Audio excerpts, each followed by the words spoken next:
আসসালামু আলাইকুম রহমতুল্লাহ। প্রিয় দর্শক, ঝিনাইদহে মহিলা জামাত ইসলামের নেত্রীদের উপরে বিএনপির বর্বরোচিত হামলার তীব্র নিন্দা এবং প্রতিবাদ জানাচ্ছি। সেই সাথে স্থানীয় ঝিনাইদহবাসী এবং বাংলাদেশ জামাত ইসলামে যারা ছিলেন সবাই সেখানে একটি বিক্ষোভ প্রতিবাদ মিছিল করেছেন। সেই প্রতিবাদ বিক্ষোভ সমাবেশে বাংলাদেশ জামাত ইসলামের নেতাকর্মীরা এখানে বক্তব্য রেখেছেন। অতিবিলম্বে যেসব বিএনপি নেতাকর্মীরা মহিলা জামাতের নেত্রীদের উপর হামলা করেছে, তাদের শ্লীলতাহানি করেছে, তাদেরকে গ্রেপ্তারের জন্য জোর দাবি জানিয়েছেন। প্রিয় দর্শক, চলুন আমরা বাংলাদেশ জামাত ইসলামের সেই বিক্ষোভ মিছিল এবং সমাবেশ থেকে নেতাকর্মীরা কি বক্তব্য দিয়েছেন সেই বক্তব্যগুলো আমরা শুনে আসি। সেই সময় যে সমস্ত সন্ত্রাসীরা যত বড় রাজনৈতিক দলের ছত্রছায়ায় আর যত সাংবাদিক সম্মেলন করুন না কেন, আমরা জাতীয় ঐক্য করে তুলে বৃহত্তর জনগণকে সাথে নিয়ে এই বয়স করে প্রত্যাত্মের প্রতিটা ইঞ্চি পরিমাণ জায়গায় এমন প্রতিরোধের ঘাঁটি করে তুলবো।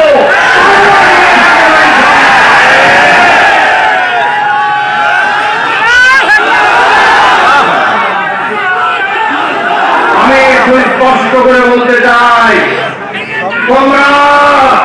তোমরা জামাত ইসলামীর মানবদের গায়ে আঘাত করনি। তোমরা প্রায় 200 কোটি মুসলিম উম্মার পরিগায় আঘাত হয়ে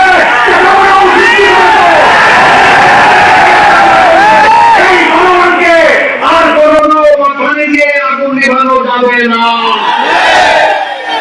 আমি প্রশাসনকে বলবো, যারা এই কাজ করেছে তারা কোন সভ্য পিতা মাতার সন্তান হতে পারে না।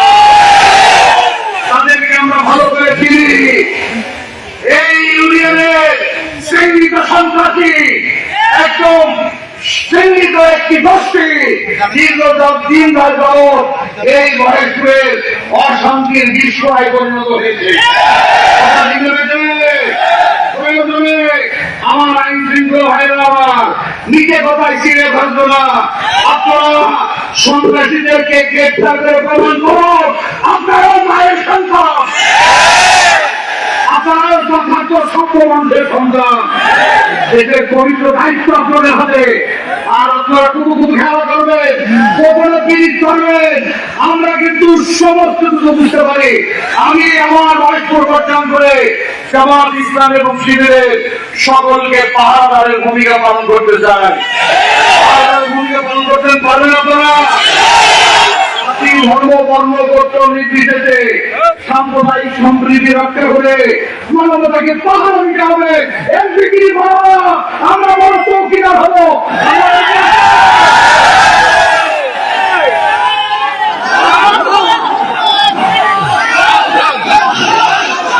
পরিশেষে বলতে চাই, আমরা আইন শৃঙ্খলা হাতে নেব না। বিগত সৈন্য শাসন থেকে শিক্ষা নিতে হবে। বাগানা সহ বিভিন্ন জায়গায় নিজেদের কাউকে নিজেরা আগুন ধরিয়ে আমাদের নামে মামলা করেছে। আমি 41টা মামলা করি, আমার সেখানে হবে না। আমার চুল থেকেছে, আমার গাড়িও থেকেছে।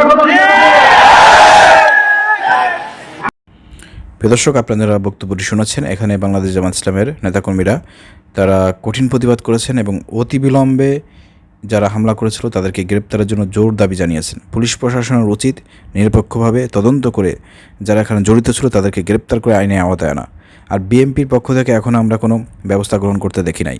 আমি এর আগের ভিডিওতে বলেছিলাম, যদি বিএনপি তারেক রহমান এই বিষয়টি দেখেও না দেখার ভান করে বসে থাকে এবং কেন্দ্র পর্যায়ে যেসব নেতারা আছেন মির্জা ফখরুল ইসলাম সহ রুহুল কবির রিজভী, তারা এটি দেখার পরে যদি চুপ করে বসে থাকে, তাদের নেতাকর্মীদেরকে যদি বহিষ্কার না করে আর তাদের দলীয় শৃঙ্খলা ভঙ্গের জন্য যদি ব্যবস্থা গ্রহণ না করে, তাহলে আমরা মনে করব এটা তারেক রহমানের নির্দেশে এবং বিএনপির কেন্দ্রীয় নেতাদের নির্দেশেই হয়েছে। এক্ষেত্রে বিএনপি যদি এই কাপুরুষতার পরিচয় দেয় যে তাদের নেতাকর্মীদের দ্বারা মহিলাদের উপর হামলা করার নির্দেশ দিয়ে থাকে, এই ধরনের কাপুরুষতার পরিচয় দিয়ে থাকে এবং তারা যদি আসলে এই ধরনের কর্মকাণ্ড তারা যদি ঘটাতে থাকে, তাহলে আগামীতে ইনশাল্লাহ এই বিএনপির বিরুদ্ধে দেশের জনগণ যেভাবে আওয়ামী লীগের বিরুদ্ধে সংগ্রাম করেছে, যুদ্ধ করেছে, আওয়ামী লীগকে দেশের মাটি থেকে উৎখাত করেছে, ঠিক অনুরূপভাবে বিএনপি যদি এভাবে বিএনপির নেতাকর্মীদের দ্বারা এদেশের মানুষের উপর জুলুম করে, নির্যাতন করে এবং তারা যদি ফ্যাসিবাদ হয়ে উঠতে চায়, তাহলে দেশের জনগণ আবারও কিন্তু সাধারণ ছাত্রছাত্রী শিক্ষার্থীরা বিএনপির বিষয়ে কিন্তু সিদ্ধান্ত গ্রহণ করবে। ঠিক আছে?